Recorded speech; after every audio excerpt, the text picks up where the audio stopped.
Thanks for listening to A Long Time in Finance with Jonathan Ford and Neil Collins, in partnership with Briefcase.News, the service that brings intelligent curation and analysis to your media monitoring. So, water companies have attracted a lot of criticism recently, as you're well aware, Neil. They certainly have, and deservedly too, in my view.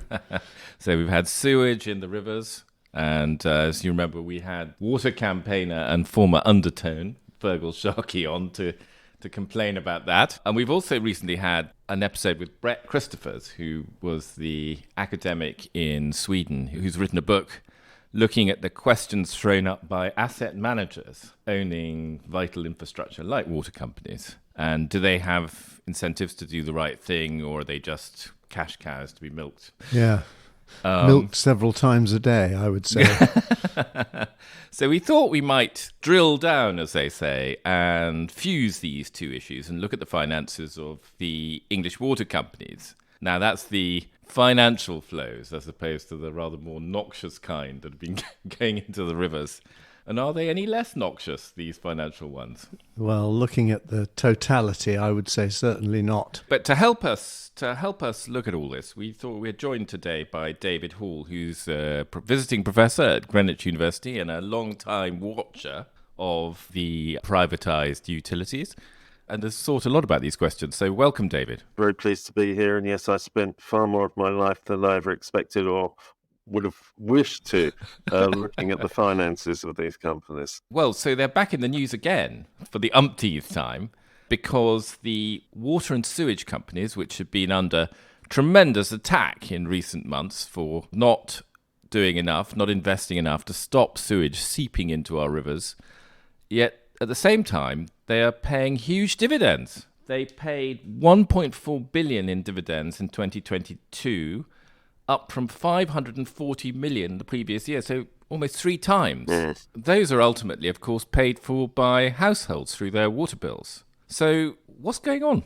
Well, what's going on is what's been going on more or less since privatisation, which was 34 years ago now. Yeah. 1.4 billion in the last year. It is just about average over that 33-year period. In total, they've taken out something over 50 billion in dividends, which works out about 1.5 billion a year. And so what's going on now has been going on since the start. There was some surprise at the level of dividends being extracted in the early 90s.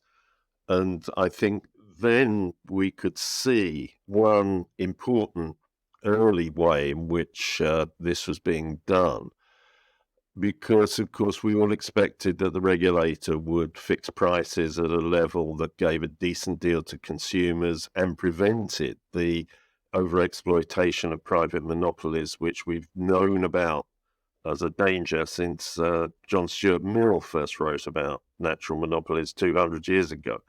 One intellectual service the companies have done is to demonstrate beautifully exactly what John Stuart Mill was talking about and why he was so right. If you get private investors holding a public network monopoly, then they will exploit it much more than we might want. I would argue slightly differently to that. I think that the privatisation was something which was, I would say, politically neutral. But I think that the real problem was the very weak regulation of the companies. They were privatised with no debt and were given this huge incentive, essentially, to replace the vast amount of equity that they had to start with debt, which they have done very effectively while taking out the dividends. I would argue that it really is a failure of regulation rather than the fact that these are effective regional monopolies. Two things. Firstly, I'd question whether it's politically neutral in the broadest sense. Well, one of the striking things about water privatisation and also energy privatisation is that it has always been massively unpopular with the public at large. Before Mrs. Thatcher carried out the privatisations, opinion polls were showing 2/3 or more opposed to them. Immediately afterwards, that was true, and it's still true today. There are 3-1 majorities against it. People as consumers were always aware this was a bad deal. Secondly, yes, in one sense, it's clearly true to say it's a failure of regulation. But I think that omits the obvious fact that once companies have got themselves in this position, they will work extremely hard to game the regulatory system, to capture the regulator, and they will invest a lot of time and energy in doing just that. And if I can just give one early example, the first regulatory deal was settled in 1994. That was based on expected investment programs, and Ofwat said, okay, based on Sorry, this... Ofwat is the water regulator, just so we're clear. Yeah, based on this investment program, you can put up prices by however much it was. Terrific, for over the next 5 years. Within, I think, a matter of 6 weeks, possibly a couple of months, the companies suddenly started announcing, we've discovered new efficiencies in our capital investment methods, and so we won't have to spend at least about 200 million of that over the coming year. And we're pleased to tell shareholders we're going to give it all to you as an extra dividend. Now, that was, at the time, a fairly shockingly cynical exercise, but simply was gaming the regulatory framework. And that same fairly obvious gaming actually happened repeatedly for the next 3, 4, 5-year settlements. So we have gaming of regulation is a reason why the regulatory system doesn't work. I have a slightly different take from Neil, which is I think that this question of it's not because it's a monopoly, it's because it's been poorly regulated is a slightly false distinction, because the reason these businesses are regulated is precisely because they are monopolies. Now, there were a number of monopoly business industries that were regulated when they were privatized, and the one that comes immediately to mind is telecoms. Regulation proved reasonably effective in that case because there was competition on the way. It wasn't a natural monopoly, it just happened to be a monopoly under British Telecom that had been established by the government. But in the case of water and electricity, these monopolies were far harder to shift. So therefore, the regulator was on a permanent, in theory, a permanent kind of overwatch, trying to make sure that there weren't abuses.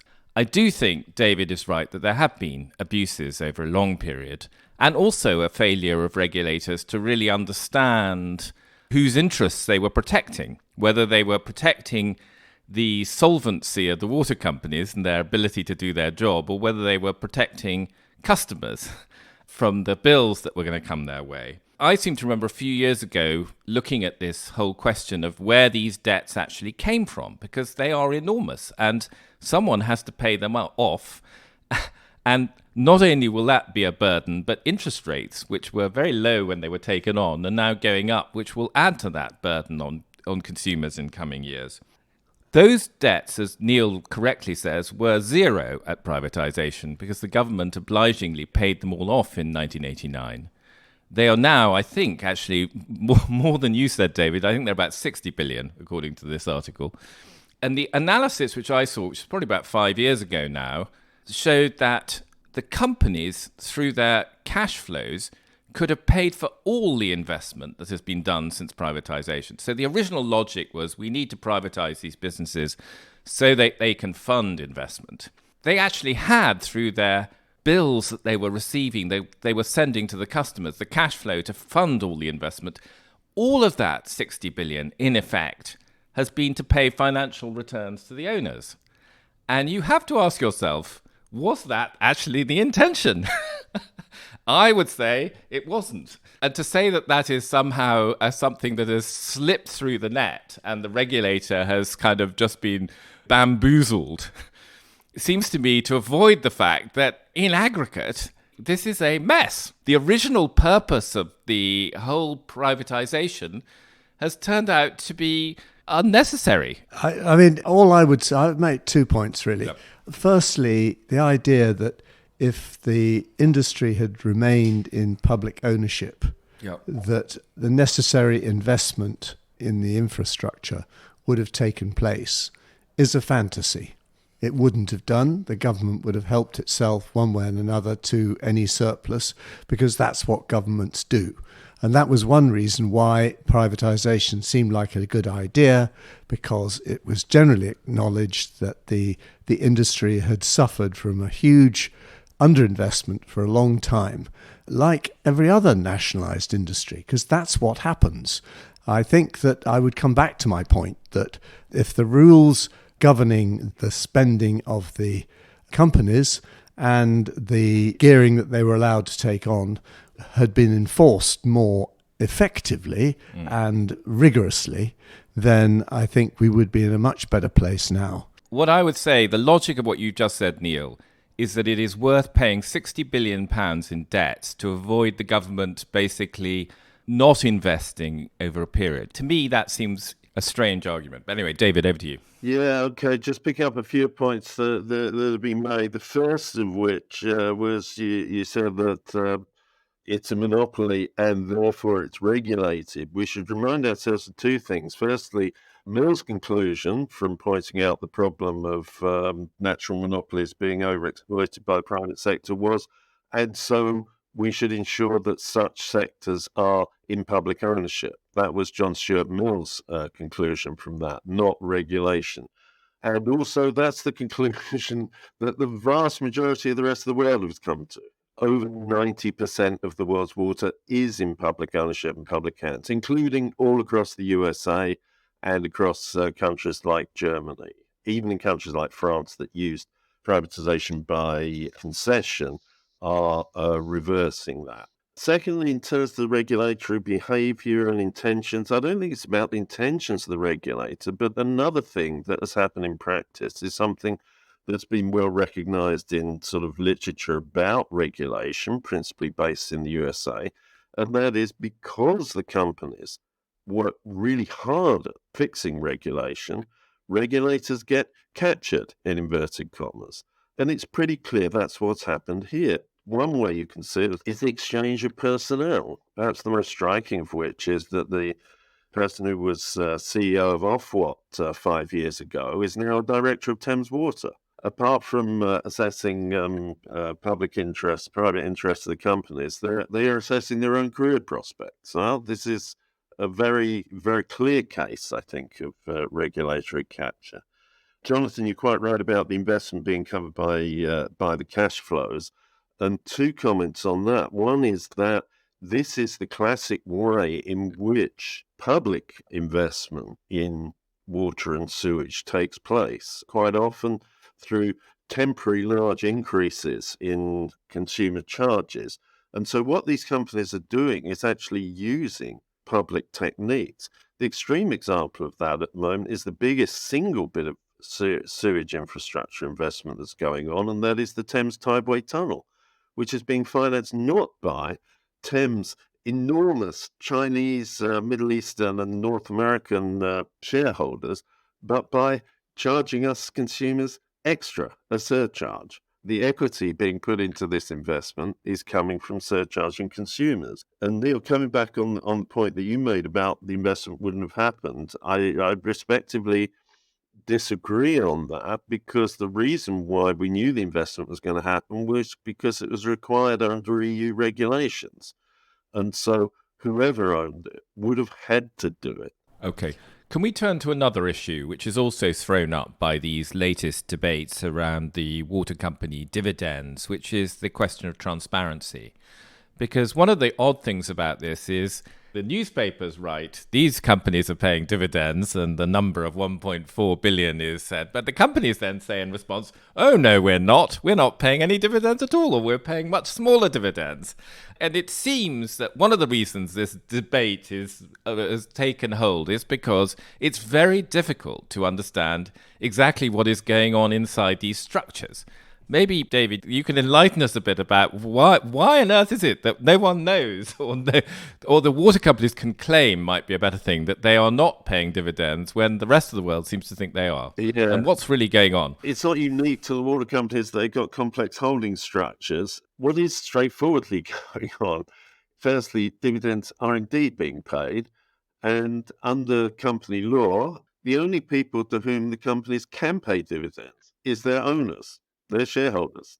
Their shareholders are at the bottom of the pyramid of holding companies, but those companies in themselves are 100% owned by the ultimate shareholders. Therefore, any dividends paid to the immediate holding company is a benefit 100% to the ultimate shareholders. Whether they choose to take that out in dividends this year or not is a matter for them and a matter for negotiating the political environment as well. But for example, I've just been looking at Campbell Water, which is the top company in the group that owns Thames Water. And in the last couple of years, the retained earnings of Campbell Group have increased by 590 million, which simply means that all those dividends flowing into the bottom of the pile emerge at the top of the pile in the group accounts as we've now got an extra 590 million. A rather simple question. Why do you think they imposed this absurd, complex structure in the first place? I'd agree with what most people say, which is that deliberately to reduce transparency. One particular reason for reduction in transparency would be the use of shareholder loans. We've talked about the big increase in debt, yeah? But a significant amount of this debt is actually loans from the shareholders through other companies to the water companies themselves. That means that the interest payments on this mountain of debt that has been accumulated to pay the dividends is also going to the same shareholders. I presume you would say that they can fix the coupon on this debt more or less wherever they like. Well, in principle, yes. I would say that, this is my little thesis, that the three remaining quoted companies, their behaviour, certainly their financial behaviour, is marginally less bad than the rest. And I think that Jonathan has a proposal which I think would be worth airing. Yeah, I mean, I think these very complicated structures simply make it, as a regulated business, incredibly difficult to understand what companies' finances are, whether they're even solvent sometimes. My simple proposal is to require every water company, as a condition of its license, to be listed on the stock market, to have to fulfill the requirements of the stock market to therefore recapitalize to a point, would have to have a majority of its shares in public hands. It would need, therefore, to be solvent, so somebody would have to recapitalize it. If the existing owners were unwilling to do so, they would have to sell shares to the public at a price which would be attractive to the public. So you would, therefore, simplify the business because it would have the operating, the regulated entity would then be in a public company where it would have to publish clear accounts. And the shareholders' interests would be clearly divorced from the actual operating business. And the shareholders would be in a majority, the external shareholders would be in a majority, so could keep an eye out for any of this monkey business. That's my proposal. Yeah. Well, the idea that the quoted companies, United Utilities, Severn Trent and Pennon, behave better in some sense than the others, I'm not convinced on the figures I've looked at, and I don't think Carrie Yearwood found there was much significant difference between them, either in terms of their investment performance or in terms of their willingness to extract dividends above and beyond what was justifiable.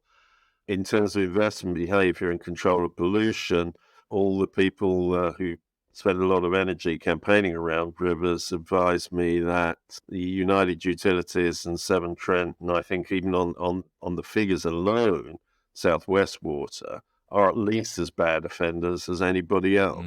Absolutely get that. You don't particularly like my idea, which is fair. Yeah, I'm sorry about that, because I think it's rather No, elegant. it's great. We don't want to have everyone agreeing about everything. So I then put the question to you, David. What would be it seems to me what you would prefer is to see them return to public ownership. Is that correct? Yeah, and I mean, I'd point out once again, not just me, but 3/4 of the great British public want that as well. And so simply as good Democrats, politicians should be working on that.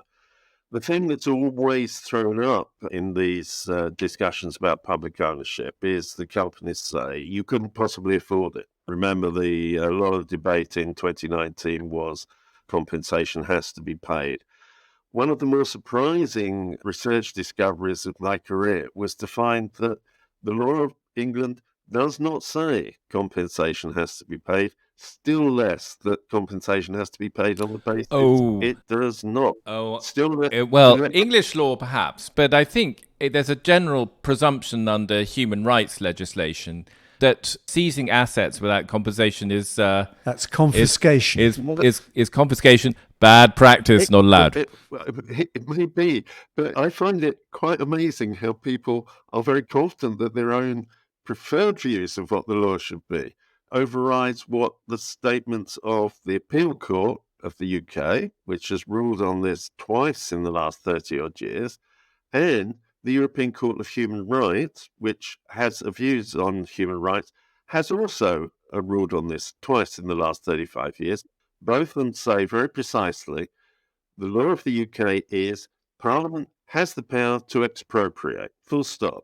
Parliament is also able, if it wishes, to offer compensation on a basis in which it specifies. I just want to make 2 points. One is, it seems to me that the possibility, whatever lacunae might exist in the law, that it's one thing not paying the equity holders. I think you had that question discussed with Northern Rock. But it's another thing not paying the creditors. And the idea that the water industry would be expropriated from the banks that had lent 60 billion seems to me to be whatever the law may guide our legislators to believe would be a remote contingency. And the second thing is almost all established practice from past nationalizations. It's absolutely true. There's no set way of determining how compensation should be calculated, and there's no certainty that equity holders will get anything. But there is an established kind of practice that compensation should be computed to see whether it should be paid. Compensation to the shareholders is what I was talking about, and what the Court of Appeal was talking about, and what the European Court of Human Rights was talking about. Okay. My assumption has always been the debt would be carried over to the new publicly owned companies. Yeah. We may well want to sue to all the people who extracted benefit from that debt, but still, that would be the format of it. So what we're talking about is the compensation to shareholders, and that is and would be a matter for public debate and for parliamentary decision. That's the key point. Okay. I must say, we've got to come out of this rabbit hole soon. I do find this extraordinary. I mean, you are talking about confiscation. And if you don't like it, you can talk about it, but it's my decision in the end, so tough. That would be a terrible precedent to set for a country which prides itself on having a financial structure where you know where you are. To confiscate assets like that, why would they stop? They could start confiscating, residential office blocks, residential blocks. Well, you could go wherever you liked with it. It's not capitalism, it's socialism. I think a giveaway there, perhaps, Neil, is your use of the phrase, why would they stop? Whereas some people might say, why would we stop? But the answer is, we would do it because it would give us a much better way of running the water industry like the rest of the world does. That's why we would do it. I'm very keen to end on this sort of, is that I think one thing we can all agree on, and it's one of the extraordinary things about privatization, is that although there are enormous licenses that were issued to each of the companies that ended up in this business or in the electricity business, no participant, no company has ever had a license withdrawn for any reason whatsoever. That, to me, is something which shows that this system is broken, and whatever destination we end up in, we basically need to change that. One big reason for that, and one big obstacle to your proposals for change, is that every single license of a water company has a section O, which has one clause in it. That clause says, this license may be terminated by the Secretary of State just by giving 25 years' notice. Oh, well, 25 years, neither here nor there, really, is it? I mean, well, 25 years. That was A Long Time in Finance with Jonathan Ford and Neil Collins. Production and editing by Nick Hilton, and our sponsorship partner is Briefcase.News. If you enjoyed the show, please rate and review it on your podcast app, as that will help new listeners find us.